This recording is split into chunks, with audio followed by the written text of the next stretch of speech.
3 assolti nell'inchiesta bis sui falsi invalidi della legge 104, per gli altri imputati dichiarata la prescrizione, nota critica della CGIL di Agrigento. Operazione dei carabinieri in provincia di Caltanissetta, 10 arresti per spaccio di droga, continuano le truffe telefoniche in provincia, concorso dei carabinieri per 4.918 nuovi allievi. Accettate le dimissioni del CDA dell'AICA da parte dell'Assemblea dei Soci. Quale sarà il futuro dell'azienda consortile? In tanti se lo chiedono. Presentata stamani al Teatro dell'Efebo, la nuova stagione inizierà il prossimo 5 luglio e terminerà il 21 settembre. Nostra intervista alla Presidente della Fondazione Cucinotta sulla gestione degli eventi in programma.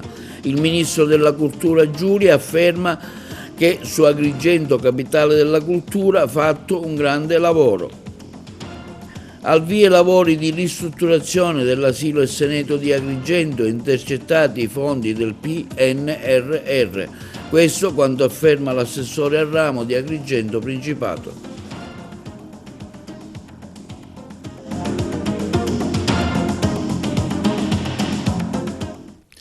Buongiorno, benvenuti col nuovo appuntamento di TV Notizie di oggi, giovedì 12 giugno. Il processo riguardante la carica delle 104 bis in merito all'operazione condotta dalla Digos di Agrigento riguardante casi di presunti falsi invalidi in provincia vede oggi 3 assolti. Per gli altri imputati dichiarata la prescrizione. Il nostro servizio. La prima sezione penale del Tribunale di Agrigento ha messo dei punti fermi nel processo noto come la carica 104 bis condotta dalla Digos riguardante presunti casi di falsi invalidi. Secondo l'accusa, decine di docenti e altri impiegati statali in tanti casi coinvolgevano anche i loro anziani genitori e con la collaborazione di medici corrotti avrebbero attestato patologie inesistenti, in alcuni casi dietro il pagamento anche di una tangente.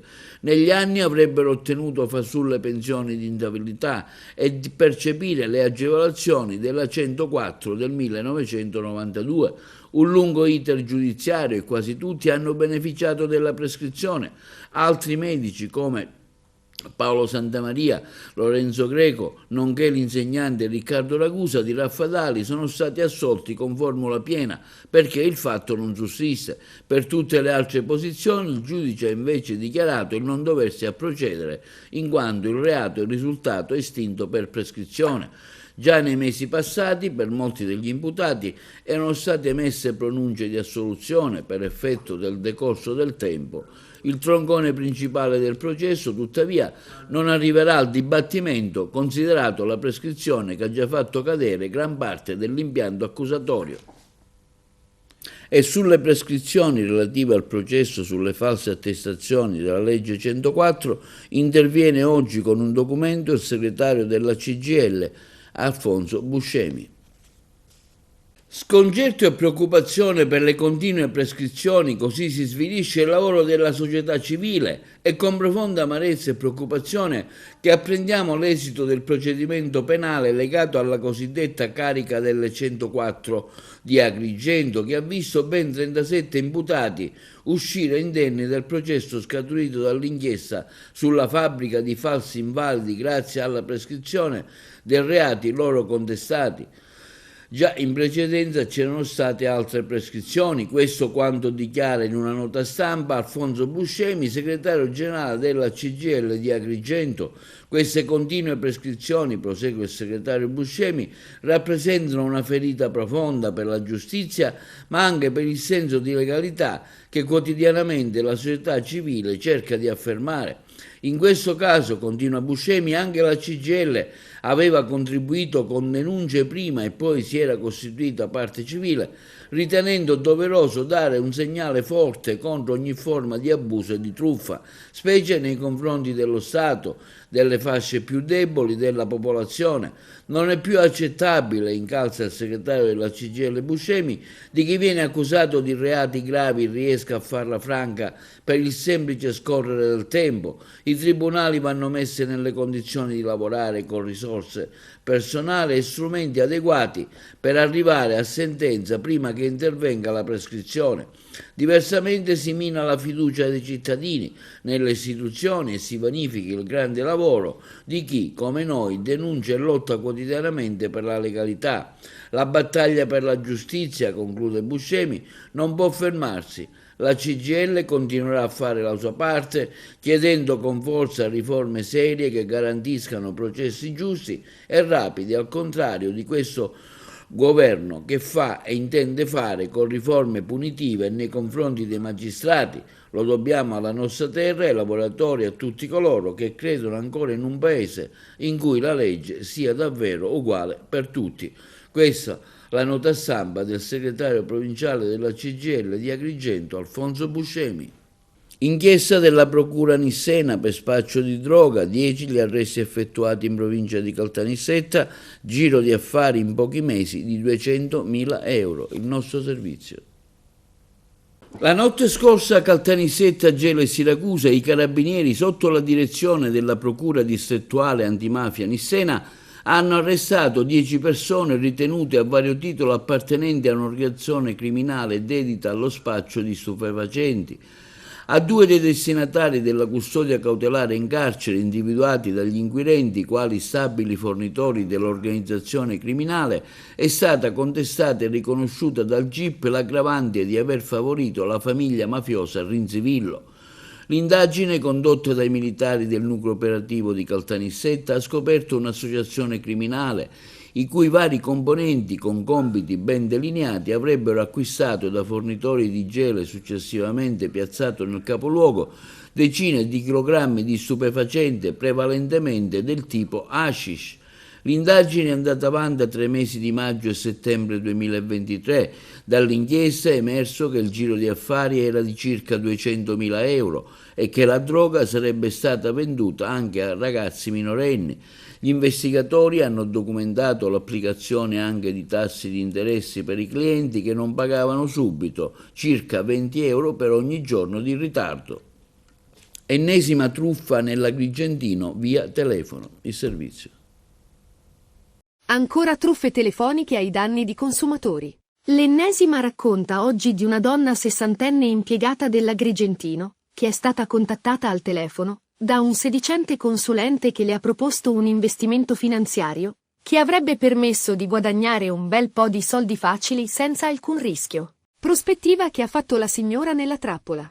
La donna, infatti, ha eseguito 4 bonifici sulle coordinate bancarie fornitele dallo sconosciuto e in pochi attimi ha perso ben 22.000 euro. Dopo svariati tentativi andati a vuoto di rintracciare l'operatore finanziario, ha compreso d'essere stata vittima di una truffa. Quindi ha presentato una denuncia alla stazione dei carabinieri. E i militari dell'Arma hanno, naturalmente, subito avvisato la procura e avviato le indagini per cercare di identificare il delinquente.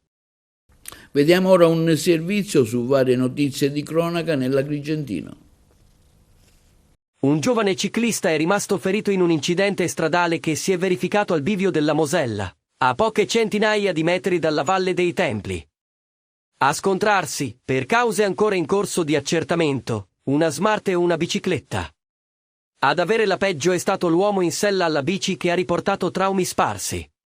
Con un'ambulanza del 118 è stato trasferito al pronto soccorso dell'ospedale San Giovanni di Dio, ma non sarebbe in pericolo di vita. E ancora ieri pomeriggio a San Leone, un uomo colto da un improvviso malore si è accasciato a terra. Il 54enne di Agrigento è improvvisamente collassato al suolo. Sono stati alcuni passanti a rendersi conto della gravità della situazione. Hanno visto una volante della questura di Agrigento e l'hanno fermarla, chiedendo aiuto e esponendo la situazione. I 2 poliziotti, debitamente formati al primo soccorso, prima uno, poi l'altro, hanno messo in atto tutte le manovre rianimatorie. Grazie agli agenti, ai loro colleghi della staffetta di una seconda volante, e ad un'infermiera nel frattempo accorsi, il cuore dell'uomo ha ripreso a battere. E l'Arma dei Carabinieri ha previsto la selezione e il arruolamento di 4.918 nuovi allievi carabinieri, le domande da presentare entro il prossimo 7 luglio. L'Arma dei Carabinieri ha previsto l'assunzione di un numero significativo di giovani che andranno a rafforzare l'organico dell'istituzione, contribuendo alla sicurezza del territorio e alla tutela della collettività. Sono iniziate le procedure per la selezione e l'arruolamento di 4.918 allievi carabinieri in ferma quadriennale del ruolo appuntati e carabinieri dell'Arma. Gli aspiranti potranno presentare, entro il 7 luglio, la domanda online attraverso il sito www.carabinieri.it nell'area concorsi, seguendo l'apposito iter e sostenendo le prove previste dal bando, scritta di selezione, di efficienza fisica, accertamenti psicofisici per la verifica dell'idoneità psicofisica e attitudinali. Al concorso possono partecipare i cittadini italiani in possesso del titolo di diploma in grado di conseguirlo nell'anno scolastico 2024-2025 che, alla data di scadenza del termine di presentazione delle domande, abbiano compiuto il 17° anno di età e non abbiano superato il 24° anno di età. Per i volontari in ferma prefissata iniziale e quelli in ferma prefissata in servizio da almeno 12 mesi, il limite è 25. I vincitori frequenteranno un corso di formazione della durata di 6 mesi presso le scuole allievi carabinieri, Roma, Reggio Calabria, Iglesias, Torino, Campobasso e Taranto, che consentirà loro di acquisire una preparazione militare, giuridica e professionale, tale da poter ricoprire i delicati incarichi nei vari reparti dell'Arma, tra cui le stazioni carabinieri, presidio di ascolto e accoglienza. È possibile, inoltre, esprimere preferenza per la formazione e per l'impiego nelle specializzazioni in materia di tutela forestale, ambientale e agroalimentare. Il percorso formativo, altamente qualificante e stimolante, consentirà ai futuri carabinieri di affrontare con passione e determinazione le quotidiane sfide di una professione vocata alla salvaguardia del bene dei cittadini. Quasi tutti i sindaci hanno accolto il passo indietro del CDA dell'azienda AICA, a eccezione del sindaco di Racalmuto, Calogero Bongiorno, che si è astenuto dal voto, e di quello di Favara, Antonio Palumbo, che invece si era detto contrario alla revoca anticipato del mandato. In molti si chiedono ora quale sarà il futuro dell'azienda e servizio.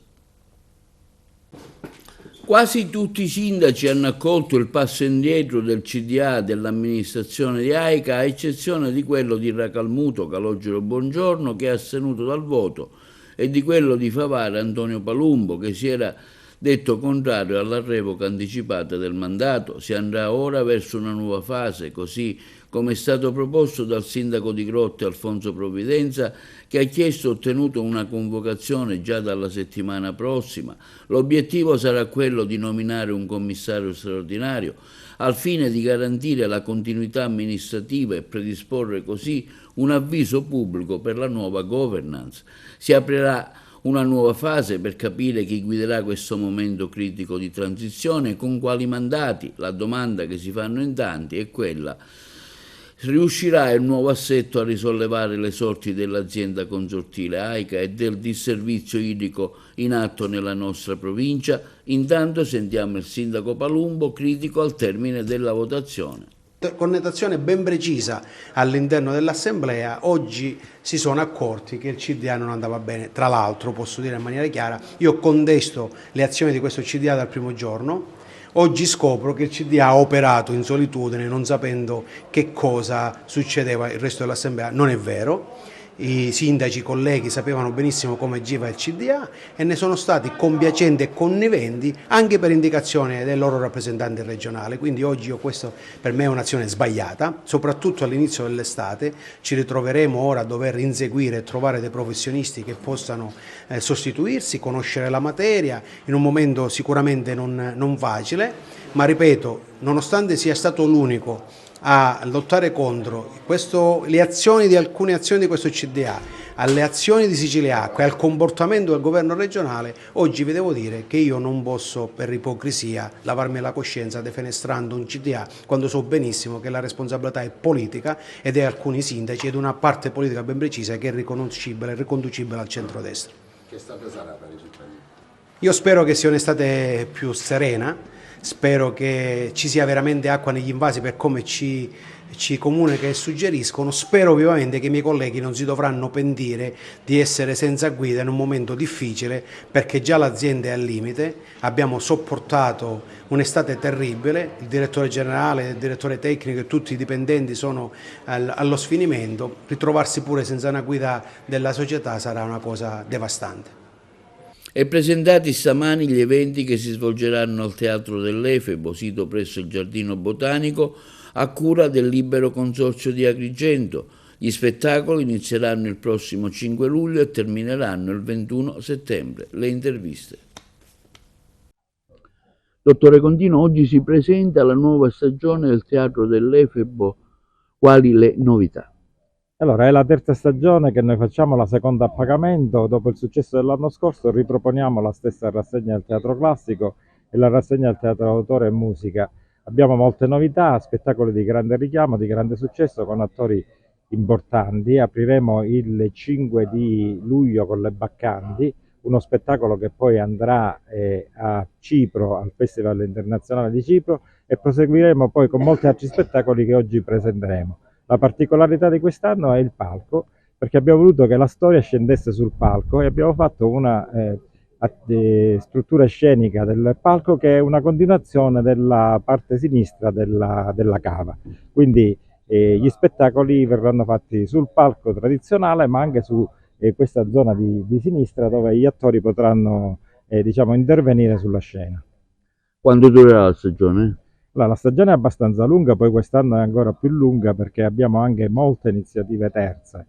Inizia il 5 di luglio e si concluderà il 21 di settembre. Abbiamo circa 18 spettacoli nostri, ma tante iniziative esterne. Avremo il festival e poi il Festival della Danza e delle Danze, una grande produzione di una compagnia romana che porterà qui 85 ballerini da tutta Europa, dai teatri dell'opera di tutta Europa. E il Balletto del Sud, Ballato sotto le stelle, si parla anche di Simona Ventura, un grande evento anche quello che sarà dal 23 al 26 luglio. Ma abbiamo 6 spettacoli di teatro classico, proporremo quest'anno gli abbonamenti sia per il teatro classico. Altra novità importante, faremo la 36esima edizione della Settimana Pirandelliana. Sono 3 spettacoli di grande livello. Partiremo con Gianfranco Iannuzzo, poi faremo All'ombra del caos, uno spettacolo si ispira all'altro figlio di Teatro Tanza, e poi concluderemo con Maria Incudine in Quadri di Liolà, con la consegna del premio Montalbano Caos. Presidente, al via la nuova stagione teatrale qui al Teatro dell'Efebo con tante novità, una stagione che dura oltre 2 mesi.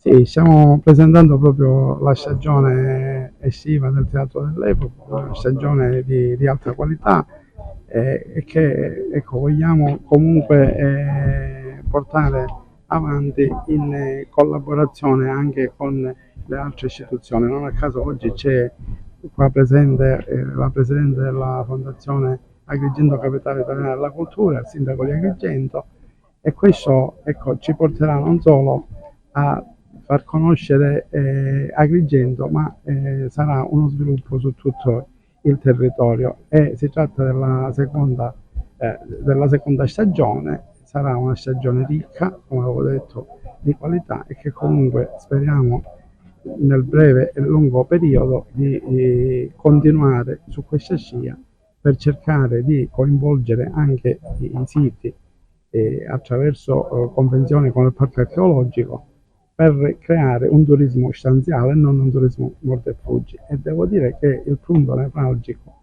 di tutto questo è anche il Teatro dell'Efebo. Siamo al secondo anno. Questo meraviglioso posto che ospita il Teatro dell'Efebo è stato inaugurato nel 2023, ma l'anno scorso, nel 2024, si è registrata la prima stagione, che è andata molto bene. È stata una stagione di successo, con una grande offerta di pubblico che ha coperto tutti i costi che come ente provincia abbiamo sostenuto. L'auspicio è che anche per il 2025 vengano migliorati questi risultati e che al tempo stesso ci possano avvicinare al nostro obiettivo, al nostro top, che è Siracusa. Siracusa in Sicilia rappresenta il massimo per quanto riguarda la stagione classica, le tragedie greche, eccetera. E noi nel nostro piccolo cerchiamo di ridurre questa distanza tra Agrigento e Siracusa, perché anche Agrigento è una città che merita tutto questo. Al tempo stesso stiamo inserendo questa offerta teatrale nell'ambito di pacchetti turistici che consentano agli avventori, ai turisti che anche per qualche giorno, mordi e fuggi, verranno ad Agrigento, di assistere non solo alla bellezza della Valle dei Templi, ma anche di godere di un momento culturale che appunto la sera d'estate si svolgerà in questo meraviglioso luogo.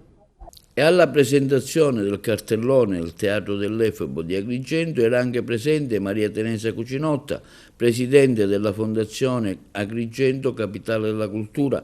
L'abbiamo intervistata sull'andamento degli eventi in programma. L'intervista alla Cucinotta. È un luogo straordinario, devo dirle che io non lo conoscevo, la prima volta che vengo, ma si rimane veramente a bocca aperta per le bellezze che troviamo quotidianamente. Io vado scoprendo quotidianamente ad Agrigento. Non solo è un luogo che noi anche utilizzeremo per i nostri eventi, grazie anche alla collaborazione con la provincia, che voi sapete è appunto socio partecipante della fondazione, ma anche diciamo per questo cartellone che arricchisce ulteriormente l'offerta culturale per Agrigento, capitale della cultura. Quindi secondo me proprio un evento è un luogo straordinario, veramente da tenere molto in considerazione. Spesso organizzate tanti eventi senza alcuna promozione e con scarsa partecipazione del pubblico, come mai? Ma non è vero che scarsa promozione. Adesso implementeremo, grazie anche al supporto della Regione, l'attività comunicativa, perché questo effettivamente è un po' mancato, però devo dire che è stato recepito spesso negativamente la promozione, cioè nel senso poi di venire a criticare. Stiamo facendo noi gli sforzi massimi per ottenere quello che è giusto che venga fuori da Agrigento Capitale della Cultura, cioè la promozione culturale non solo di Agrigento, non solo della provincia e di Lampedusa, ma anche di tutta la Sicilia. Quindi l'impegno è questo, promuovere culturalmente, turisticamente e anche diciamo, per lo sviluppo di Agrigento, della provincia, di Lampedusa, ma di tutta la Sicilia. La Fondazione sta portando avanti i progetti del dossier che, come voi sapete, sono stati approvati dal Ministero della Cultura e sono stati quei progetti per i quali anche Agrigento, insieme a tante altre valutazioni, è stata scelta come capitale italiana della cultura. E noi ora siamo entrati, alcuni progetti già sono stati sviluppati, non dico il Kang Forum, che è stato criticato, invece era un progetto bellissimo, è stato anche apprezzato e è andato oltre Agrigento.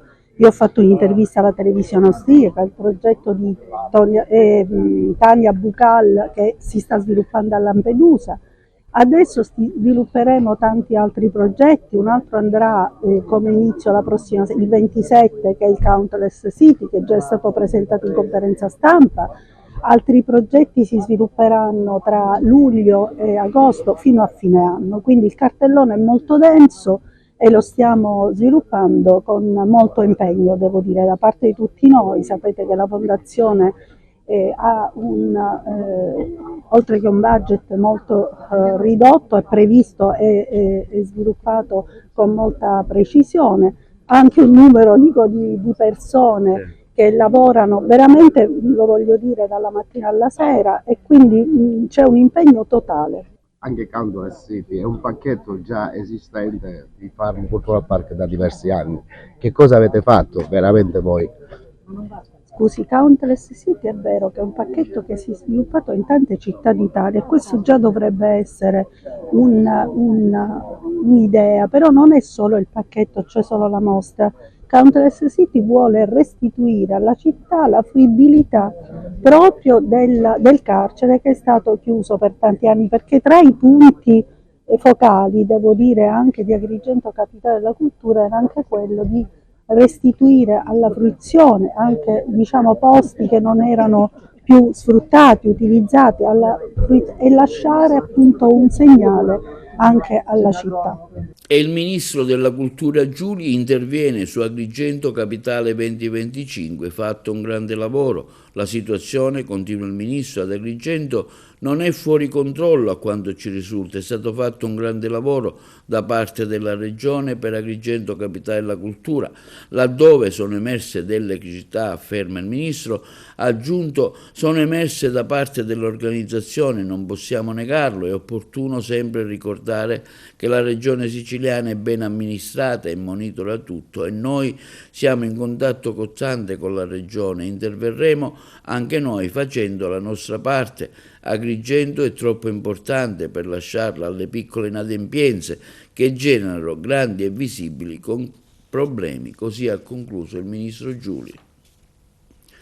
Al via a Montevago la 3 giorni di incontri ed esercitazione e visite guidate nell'ambito della 4ª edizione del Master di secondo livello in logistica e sicurezza dell'emergenza promosso dall'Associazione Cefli in collaborazione con l'Università di Padova. Le interviste. Oggi a Montevago si fa il punto sul Master sulla sicurezza e la logistica, partito qualche mese fa, a cui ha aderito non solo il comune di Montevago ma altri comuni dell'Interland, Campobello di Mazzara, Vita, Poggioreale, Sambuca. Avranno la possibilità di fare esercitazioni sul territorio di Montevago, sul territorio di Poggioreale. E oggi si rifletterà su quelle che sono le peculiarità del nostro territorio ed ovviamente aver avuto la possibilità di partecipare ad un master pensato dal Ministero della Difesa e per l'esattezza dal Centro Interforze e in collaborazione con l'Università di Padova è una opportunità per i comuni. La cosa pregnante, i comuni che hanno partecipato al master avranno aggiornato il piano di sicurezza, quei piani di sicurezza che a volte sono vecchi. L'adeguamento comporta per gli enti una spesa non indifferente, in questo caso a conclusione del master, nel nostro caso l'ingegnere Sansone, la responsabile dell'ufficio tecnico che ha partecipato, il nostro comune sarà dotato di un efficiente piano di emergenza, piano che verrà studiato nei dettagli nella giornata di domani. Questa esercitazione è il momento pratico che abbiamo dedicato al master, perché è il valore aggiunto del master. Dobbiamo unire la teoria alla pratica, quindi abbiamo già effettuato un'esercitazione sul lago di Garda che è denominata Crimedim, che aveva più un aspetto di emergenza sanitaria. Il nostro master ovviamente riguarda la logistica della sicurezza e dell'emergenza. Nasce purtroppo dalla cattiva esperienza che abbiamo avuto con il Covid-19, quindi abbiamo ideato questo master proprio per dare la possibilità alla nostra dirigenza di poter collaborare e cooperare con le varie forze in campo in caso di crisi emergenziale. In caso di emergenza la cosa essenziale è il coordinamento tra le varie forze in campo, quindi per coordinamento intendo dire le forze armate, le forze di polizia, la protezione civile, la cittadinanza stessa. Il master punta proprio ad evidenziare l'importanza di tutta questa attività.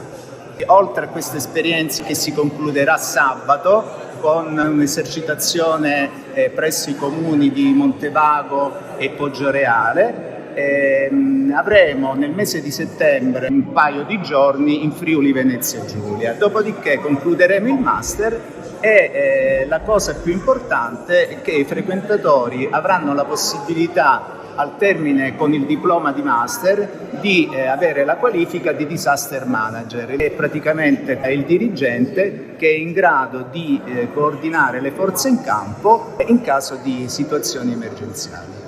Noi siamo partiti dall'esperienza che le forze armate hanno avuto nel corso della pandemia, per cui siamo resi conto che c'era un gap formativo soprattutto di comunicazione tra le diverse anime che poi intervengono nell'ambito di un'emergenza. Per cui abbiamo cercato di realizzare un master che fosse intergovernativo e comunque che mettesse in condizione il personale dei vari dicasteri e comunque personale della protezione civile, personale che si occupa del volontariato, di parlare la stessa lingua. E abbiamo individuato soprattutto nella figura del disaster manager, quella figura un pochino olistica che racchiude in sé tutte quelle che sono le competenze che deve avere poi una persona in grado di gestire un'emergenza. L'orientamento che stiamo dando è proprio quello, un orientamento di servizio, per cui stiamo cercando di lavorare a stretto contatto con i comuni che ci consentono di avere il proprio personale in maniera tale che possiamo trapassare quelle competenze che poi verranno certamente sfruttate per i piani di emergenza, la compilazione, la comprensione dei piani di emergenza comunali. Chiaramente senza preparazione di fronte poi alle catastrofi non si riesce a sapere cosa fare, quindi master di questo tipo danno lustro non solo a chi si forma, ma danno la possibilità poi all'amministrazione di disporre di tecnici, di persone che prima di ogni evento possono preparare anche dipendenti, fare azioni sulla popolazione, sulle scuole. Per un esempio, c'è il Giappone che di questo ne ha fatto una fonte, diciamo, di attività pratica e continua, tant'è che di fronte alle catastrofi in quel paese ognuno sa cosa fare. E noi dobbiamo fare questo, master di questo tipo sicuramente sono sulla strada giusta e poi a maggior ragione oggi. Oggi la tecnologia ci consente di fare delle cose assolutamente impensabili fino a qualche periodo fa, per cui conoscere gli nuovi strumenti, conoscere tutti i sistemi di allerta, di come comportarsi durante le catastrofi è assolutamente fondamentale. Quando siamo a Montevago, insomma, hanno subito in passato catastrofi estremamente importanti e noi ci stiamo lavorando e stiamo attrezzando per far sì che, casomai dovesse accadere qualcosa, noi non ci auguriamo nulla naturalmente, la prima cosa per cercare di attenuare i danni è quello di essere preparati e quindi oggi si sancisce una tappa importante in questa direzione. Linea alla regia per la pubblicità. Lavori in corso per il recupero dell'asilo nido e seneto di Agrigento. L'amministrazione comunale ha saputo intercettare i fondi del PNRR messi a disposizione dal Ministero dell'Istruzione e della Ricerca per un importo complessivo di 1 milione di euro. L'asilo nido e seneto di Agrigento sta finalmente rinascendo. Lo afferma oggi in una nota l'assessore all'edilizia scolastica Gerlando Principato. Dopo anni di chiusura, afferma, dovuti a problemi strutturali e geotecnici, siamo oggi in grado di restituire alla città un'infrastruttura educativa moderna, sicura ed efficiente. Si tratta di un risultato concreto dell'impegno dell'amministrazione comunale, che ha saputo intercettare i fondi del PNRR messi a disposizione dal Ministero dell'Istruzione e della Ricerca per un importo complessivo di 1 milione di euro. Il cantiere è in piena attività, sottolinea, dopo gli interventi di consolidamento strutturale con tecnologie avanzate come il rinforzo in fibra di carbonio, è stato avviato il miglioramento energetico e funzionale dell'edificio. In questi giorni si sta procedendo con la realizzazione delle nuove tamponature esterne. Il rispetto del cronoprogramma PNRR è una priorità assoluta. Nella riunione di ieri con il responsabile unico del procedimento, la direzione lavori e l'impresa, è stato confermato che le criticità riscontrate in fase di cantiere sono state risolte e che i lavori stanno subendo un'accelerazione. Questo ci consente di guardare con fiducia al completamento entro il 2025, come previsto.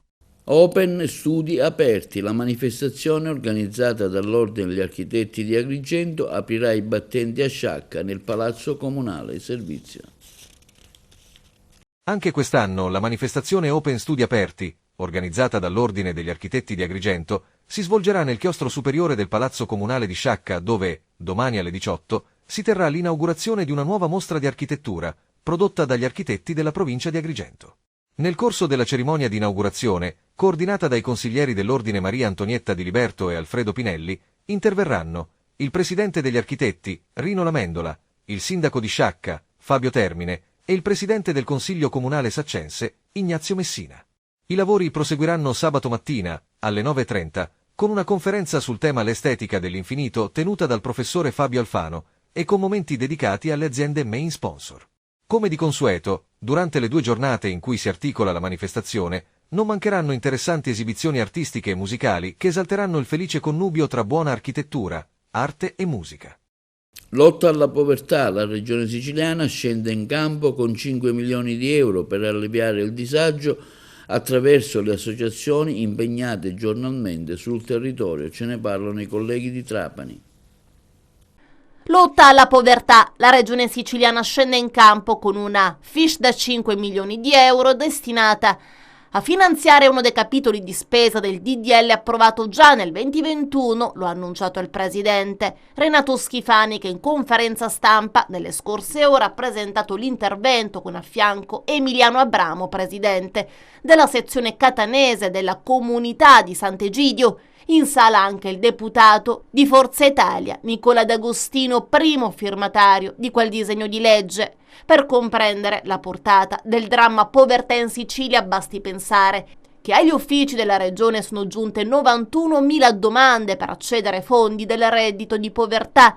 A complicare ancora di più le cose, l'impoverimento diffuso che oggi in Sicilia si estende a quello che una volta era il ceto medio, dato spiegato in maniera molto più chiara dallo stesso Abramo. C'è un rischio povertà che interessa il 38% dei siciliani, dice. Siamo la seconda regione più povera in Europa, ci vuole una riflessione e l'interlocutore primario sono le istituzioni. Le condizioni cambiano e bisogna aiutare chi già opera in Sicilia a fare meglio. Di sicuro questo intervento non basta e anche Schifani lo ammette. Cosa si potrà fare in futuro per alleviare questo dramma? Una soluzione potrebbe arrivare a breve, dice Schifani. Abbiamo rifinanziato questa legge con convinzione. C'è stata condivisione da parte di tutti. Ci siamo impegnati in aula su un intervento del deputato Cracolici per lavorare sugli altri punti della legge, ovvero l'accoglienza e le iniziative socio-educative. Non escludo che possa avvenire anche in prossime variazioni di bilancio. Il presidente non risparmia critiche, però alla burocrazia regionale ho fatto il soldato semplice, il caporale, il maggiore, il colonnello e anche il generale, anche se è un ruolo che non gradisco, lasciando intendere come la burocrazia sia ancora troppo lenta nel rispondere. In realtà, dice ancora Schifani, avevamo provato già prima a rifinanziare la legge. Avevamo stanziato qualche milione per lo stesso fine ad inizio legislatura, ma il centro di spesa dell'assessorato non è riuscito ad effettuare il bando. Adesso siamo partiti con il piede giusto intervenendo su un metodo già collaudato. Mi erano giunte notizie su possibili ritardi. Io non voglio fare la guerra alla burocrazia. Ho intimato agli uffici di fare subito e questa è priorità assoluta. Purtroppo il presidente si deve occupare anche di questo, lo faccio, prosegue ancora Schifani, anche se a volte mi capita di andare oltre il mio ruolo e lo continueremo a fare senza guardare in faccia nessuno. Un medico è stato colpito al volto, arrestato un quarantenne nel Messinese, il servizio dei colleghi di Messina. Ancora un'aggressione ai danni di un medico. Nella mattinata del 9 giugno a Messina si è verificato un episodio di violenza nei confronti di un dirigente medico in servizio presso l'ospedale policlinico. Un uomo di 41 anni colto nella flagranza di reato è stato arrestato dalla Polizia di Stato con l'accusa di aver aggredito un medico durante una visita presso l'ambulatorio di psichiatria. L'uomo è stato ristretto ai domiciliari in attesa del rito direttissimo. L'intervento delle forze dell'ordine è stato immediato. Gli agenti del posto fisso di polizia sono intervenuti quando hanno notato un uomo in evidente stato di agitazione che minacciava il medico con l'obiettivo di ottenere una prescrizione medica. Dopo aver ricostruito i fatti, gli agenti hanno appurato che il 41enne, in modo aggressivo, aveva prima minacciato il medico e poi, improvvisamente, lo aveva colpito al volto, provocandogli lesioni giudicate guaribili in 7 giorni. L'uomo è stato subito tratto in arresto e su disposizione dell'autorità giudiziaria è stato sottoposto agli arresti domiciliari in attesa del rito direttissimo. La vicenda si inserisce in un contesto di crescente preoccupazione per le aggressioni nei confronti del personale medico, un fenomeno che richiede risposte ferme e decise. Il medico aggredito, che lavora nel reparto di psichiatria, ha ricevuto solidarietà da parte della comunità e dalle istituzioni. La rettrice dell'Università di Messina, Spatari, ha dichiarato che l'Ateneo è pronto a mettere in campo azioni e collaborazioni per contrastare questa degenerazione di comportamenti, sottolineando che non si può tollerare alcuna forma di violenza, né fisica né verbale, nei confronti di chi lavora per la comunità. L'episodio ha avuto luogo in un momento delicato, quando il professionista stava spiegando al paziente le modalità per ottenere documentazione e prescrizione, dato che il paziente non era prenotato. La situazione è degenerata in un attimo. Il paziente si è scagliato improvvisamente contro il medico, colpendolo violentemente al volto e causando un interessamento all'occhio. Fortunatamente gli esami al pronto soccorso hanno escluso fratture, ma la prognosi resta di 7 giorni. Le reazioni sono state di forte condanna e di solidarietà verso il personale sanitario, che ogni giorno si impegna con dedizione per la cura dei pazienti.